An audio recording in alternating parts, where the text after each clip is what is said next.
ሰላም እንዴናችሁ? በያላችሁበት ሁሉ ነገር ሰላም ነው። አሽን አንዲያላችሁ እሙኝላችሁ አልቤስቲስ ጎን ሁሉ ወራች ላይክ እና ሼር ያደርጋችሁ ሐሳቦቻችሁን ለብዙዎች አካፍሉ። ለዚህም ሁሉ አመሰግናችኋለሁ። ሐሳቡ ሲሞቻችሁ እንደሎ ሞዳችሁ 3000 ላይክ እንድትገጩኝ በትቶና አጎብዛችኋለሁ። ዛሬ ሚዛናችን ይዘላችሁ መጣ ነው ሶበር ዜና የመቀሌ ከተማ አስተዳደር 150 ሄክታር መሬት ላከፋፍል ነው፣ በነፃ ልሰጣችሁ ነው። ለተዋጊዎችና ለተዋጊ ቤተሰቦች መቋቋሚያ እንዲሆን 150 ሄክታር መሬት እሰጣችኋለሁና መሬት እንድሰጣችሁ አፈር እንድሰጣችሁ አፈር ሁኑልኝ፣ ተዋጉልኝ፣ ሙቱልኝ፣ ድሙልኝ፣ ቁሰሉልኝ እያለ ነው። ሲጀመር መሬቱን በእናንተ በጎ ፈቃድ አይደለም የሚሰጥ። መሬቱን ያንተ አባት የባለስልጣኖቹ አባት የባለስልጣኖቹ አያት እንደ ቂጣ ጠፍጥፎ የሰጡት አይደለም። መሬት የህዝብ ነው። ከ1000 ዓመትም ከ3000 ዓመትም ከ10000 ዓመትም በፊት እግዚአብሔር ለሰው ልጆች መኖሪያነት የፈጠረው ነው። ስለዚህ አንድ ሰው መሬት ለማግኘት በገንዛ አገሩ ላይ በኖረበት በተወለደበት አገር ላይ ማረፊያ ለማግኘት መሞት ግድ አይደለም። ስለዚህ ከተዋጋልኝ ከሞትክልኝ መሬት እሰጥሃለሁ ነው እና እንደዚህ ያለ አሰራር የለም እና በመቀሌ ላይ 11000 ተዋጊዎችን ተጠቃሚ የሚያደርግ የገበያ ማዕከል በጨረታ ተሰጥቷል። ሊገነባ ነው። እውነት ገና ዘንባባ አርቆ ያንተ የገበያ ማዕከል ገና አፈር ተቆፈሮ ጭቃ ወጥቶ አርማታ ተጠፍጥፎ ቀልደኞች ናቸው። በጣም በቃ ይቆልዳል እኮ እዚህ አፍሪካ ምድር ላይ እኮ ያለው ቀልድ መሰለ። ሙቱልኝና አፈር ሁንልኝና አፈር እሰጥሃለሁ። እኔ ከሞትኩ በኋላ ማን ሊጠይቃችሁ ነው? አፈር ስጠኝ አትስጠኝ በምንድን ነው ማቅ ሞትክ ይለውሳለ። ጦር ሜዳ አስገባኸኝ ወይ መድፍ በትነኝ ወይ ስናይፐር ጭንቅላቴን አፈንድታ ሞትክ። ማንም ይጠይቅህ የኔን መሬት እና አሮጊትና ስንትን 1 ሚሊዮን ትግራይ ወጣት ከነ ይሞቱ 1 ሚሊዮን እና ለማን እስከ ዛሬ ለምን አልሰጠህም? ዛሬ ነው እንዴት ታያችሁ? 150 ሄክታር መሬት መቋቋሚያ ለተጎጂ ቤተሰቦች፣ ለሟች ቤተሰቦች፣ ለከሌ ቤተሰቦች እንደዚህ ያለ ፌዝ ቀልድ ስላቅ በሌላ ህዝብ ላይ መሳለቅ፣ በወገን ላይ መሳለቅ፣ በድሃው ላይ መሳለቅ፣ በሰው ደምና አጥንት መሳለቅ። ትራምፕ ዛሬ ወጥቶ ምን አለ? ኢራኖች በዛም በፋራም ሆነ ባራዳ በዛም ሆነ በዚህ አሸናፊ እኔ ነኝ። ኢራን ሙሉ ስምምነቱን ካልፈረመችልኝ ወደ ስራዬ ነው የምመለሰው፣ እደቆሳለሁ ነው። መሳሪያ የሚይዘው ጭንቅላቱ ባዶ ነው እንዴ? እኔ ምን ሆነ ነው? ዓለም በሙሉ መሳሪያ ታጥቆ ጭንቅላቱ ባዶ ሆኗል። ባዶ በቃ በጦርነት የሚያምኑ ሰዎች ጭንቅላታቸው ውስጡ ባዶ በቃ ቅል ነገር ነው። ይሰለቻል እኮ አሁን የዓለም ህዝብ አውቆ አጥፌ ሌሎቹ ተመሳጥረው ነው። አውሮፓኖችም ሌላው ዓለም ተመሳጥረው ነው ይችን የሚያደርጓት። ሆን ተብለው ተናበው ስለሚያደርጉት ብዙም አይገርመኝም። ግን ወሬው ራሱ ይሰለቻል። አንድ ትልቅ ሀገር የሚመራ አሁን አሜሪካን የሚያክል ትልቅ ሀገር የሚመራ ሰው እየወጣ በየቀኑ በየሁለት ቀንም እደፍቃለሁ፣ እገላለሁ፣ ጮጫለሁ፣ ዶፈጥጣለሁ እኔ ያልኩትን ካላደረኩ ምናምን እንዲህ ያለ ጥጋብ ቅርሻት ነው ዓለምን ያጠፋ እና በሀገራችን የምታየው በአፍሪካ ምድር የምታየው በመላ ዓለም ደረጃ የምታየው ይህንን ነው። እንደወጥጣል። አሁን ህወሓት እያነቀ ዝም ብሎ ይወስዳል፣ እያነቀ ዝም ብሎ ወደ ጦር ሜዳ ይወስዳል። ከዛ የሞተው ሰሞኑን የነበረ ጭፍጭፍ በራያ አቅጣጫ የሚያስደነግጥ ነው እና የትግራይ እናቶች ኧረ በቃን መሬቱን መከፋፈሉ ይቅርብን፣ ሀብቱም ንብረቱም ይቅርብ። ለምን ወርቁን አታከፋፍልም? ደብረጽዮን ትናንትና የመለስ ዜናዊ ልጅ እነሱ መሃል የተናገረችውን የምታጓጉዙትን ጥሬ ወርቅ ለምንድን ነው የማታከፋፍሉት? የትግራይ እናት ንጹህ ወርቋ ልጆቿ ናቸው። ስለዚህ ልጆቿን አትንጠቁኝ፣ አትዝረፉኝ፣ አትግደሉብኝ፣ አታስገድሉብኝ ብሎ ወጥቷል መላ የትግራይ ህዝብ። አሁን ሰሞኑን እናቶች አባቶች እየወጡ ነው። ኧረ ድምፅ ሆኖን እያሉ ነው። ይሄ ቀድሜ የጮኩትን ያለሁ እኮ ምናልባት ለሁለቴ ድብደባ ቢሆንም መልሱ ብትቆጠቅጠኝም ብታስቆጠቅጠኝም ብታደመኝም አጥቴን ብትሰውርኝም ባለውለታ ነኝ። ቀድመን ነበር ለትግራይ እናቶች ድምፅ ያና ዛሬ አክባሪ አጣን። ዛሬ ሁሉ እንደ ጠላት ያይናል። ችግር የለም። እኛ እንደ ጠላት መታየታችን አይደለም፣ እኛ መጎዳታችን አይደለም። ከነጭራሽ ህይወታቸው ሲያጡ ወንድሞቻችን አለ አይደለም? በየሜዳ ተቆብረው የቀሩ በየጫካው ጅብ የበላቸው አማራ የበላቸው ወንድሞቻችንስ አሉ አይደለም እንዴ?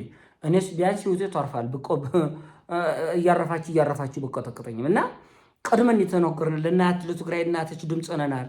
ይሄ አረመኔ ሰው በላ አይተውም። እርግጠኛ ሆኜ መናገር የምችለው አሁንም የቻላችሁ ትግራዋይ ወጣቶች ሽሹ፣ ከቀጠናው ሽሹ። የትም ይሁን ከክልሉ ውጭ የትም ይሁን ነፍሳችሁን አቆዩ፣ ሽሹ ነው የምለው እኔ የምለው ያለ ለምን ወርቅ አይሆንም? ለምን ልብስ አይሆንም? ለምን ያለ ከብት ንብረት አይሆንም? ሽጣችሁ ይችን 3 ወር 4 ወር እለፉ፣ ወጣቶች እለፉ ነው የምላችሁ። ያለ ንብረት ሽጣችሁ ህይወታችሁን አቆዩ። ይሮግብለታል። እስከ መስከረም እስከ ጥቅምት የህወሓት ነገር አጠቃላይ ብዙ ቀውሶቹ ይለይለትና ወደ አንዱ አቅጣጫ መኬዱ አይቀር። ስለዚህ ነፍሳችሁን አቆዩ ነው አሁን ምለው። ህወሓት አሜሪካ ተቆጣች፣ አውሮፓ ተቆጣ፣ መላ ዓለም አለቀሰ። ለማንም ከጥፍር ቆሻሻ አይቆጥርም። መሬት እሰጣችኋለሁ፣ አፈር እሰጣችኋለሁ፣ አፈር ሁኑልኝ፣ ወደ አፈር ግቡልኝና አፈር ልስጣችሁ 150 ሄክታር። እነዚህ ቆልደኞች ናቸው፣ በሶዶም የተሳከሩ ናቸው። አሁን እነ ትራምፕን እንደዚህ እብድ የሚያረጋቸው ዶም ከነ የሶዶም የንጹሃን እንባ የንጹሃን ዶም ያቁለሽልሻል። አሁን ትራምፕ በየቀኑ አሁን የኛ ሀገር ሰው በተለይ የኛ ሀገር ሰው እኮ የገንዛ ረሃቡን መስማት የማይፈልግ ሰው እኮ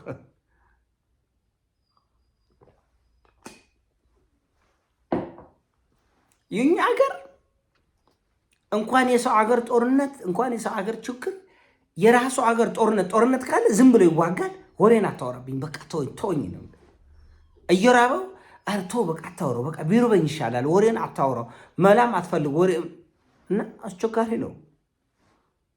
አስቸጋሪ ነው። ብዙ ነገሮች የተወሰበሰቡ ናቸው እና ረዘም ያለ ለጥጥ ያለ ችግር ነው ያለው።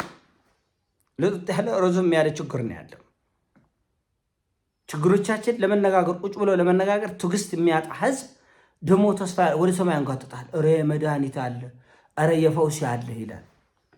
ግን ስለ ችግሩም ስለ መድኃኒቱም ማሰብም መንቀሳቀስም እጅግሩን መላወስም አይፈልግም። ችግሩ እሱ ነው እና አሁን በትግራይ ምድር ላይ ያሉ እናቶች በሙሉ በቃን፣ መሬቱ በቃን፣ ይቅርብን፣ እኛ መሬቱን አትስጡን፣ ገንዘቡን አትስጡን፣ ሰላም ብቻ ስጡን እየተባለ ነው ያለው። ህወሓት ደግሞ ይሳ ግድ ነች። በፋራም ባራዳም በሐላሉም በሐራሙም ልጆቻቸው ወደ ጦር ሜዳ ይማገዳሉ። አሁን ማርገቢያ ምን አለ? የመቀሌ አስተዳደር መሬት ይሰጣቸዋል 150 ሄክታር 150 ሄክታር ለስንት? ከዚህ በፊት ለሞቱት ለ1 ሚሊዮኑ ነው። አሁን ለምታስገድላቸው ግማሽ ሚሊዮኑ ነው። አሁን ለልቂት ያዘጋጃቸው ለየትኛው ተብሎ ቢጠቅ መልስ የለም። ከዚህ ጦርነት በኋላ የትግራይ ምሁራን የትግራይ ባለሀብቶች ይጸጽታችኋል፣ ትቆጫላችሁ፣ ትበሳጫላችሁ፣ ግን ትርጉም የለውም። አሁን ሞቱ ሳይመጣ እልቂቱ ሳይመጣ ጦርነቱ ሳይመጣ አሁን ነው ማስቆም። ግን ለማስቆም ፈቃደኞች አይደላቸውም። ሁሉም በድንዛዜ ነው ያለነው። እንደ አገር በድንዛዜ ነው ያለነው። ይሄ ድንዛዜ መጨረሻ ላይ ዋጋ ያስከፍላል። ከእንቅልፋችሁ ለመንቃት ብትሞክሩ ትርጉም የለውም። ከረፈደ በኋላ ዘግይታችሁ ልትመጡ ትችላላችሁ። ትርጉም የለውም። ትርጉም ያለው አሁኑኑ አመክንዮ ያለው ውጤት ያለው ሰላም መፍጠርና መነጋገር ነው የሚገባን። እንዳልኳቸው መላ ዓለም ድንዝዘን ያለው የኛ ደግሞ ይለያል። የኛ ደግሞ ድንቁርና፣ ጦርነት፣ ደም መፋሰስ፣ ረሃብ፣ ዓለም አቀፍ ብድር፣ ዕዳ ስንቱ እንደሚጠራ ማለት ነው። እና የኛ ጉዳይ በጣም ትኩረት የሚፈልግ ጉዳይ ነው። ይሄ ጉዳይ በቀልድ የሚታይ ጉዳይ አይደለም። ሁሉ ህዝብ ትኩረት አድርጎ ርብርብ አድርጎ ጦርነቶች ማስቆም በመላ አገሪቱ ያለው ግጭቶችን ማስቆም፣ ተነጋግሮ መፍታት፣ ችግሮቻችን መፍታት፣ የሌላውን ሰው በደል መረዳት ያስፈልጋል። ዝም ብሎ እርቅ በቃ አንተም ተሳን የሌላውን ሰው ህመም የሌላውን ሰው ችግር መረዳት እንደ ራስ ማየትና መቁጠር፣ ለዛም ደግሞ ተገቢውን መፍትሄ መፈለግ አግባብ ነው፣ ግዴታ ነው የሚል ሀሳብ አለኝ። ይሄን ሀሳብ ነው። ሀሳብ ሲሞቻችሁ ላይክ አድርጉ፣ ሼር አድርጉ። ለምትሰጡት ሀሳብ አስተያየት ከልቤ አመሰግናችኋለሁ። በያላችሁበት መልካም ጊዜ እንዲሆንላችሁ ሞኝላችኋለሁ። ሀሳቡ ሲሞቻችሁም ሳይሞቻችሁም ግን እናንተ የምትሰጡት ሀሳብና አስተያየት ይደግፈናል፣ ያግዘናል።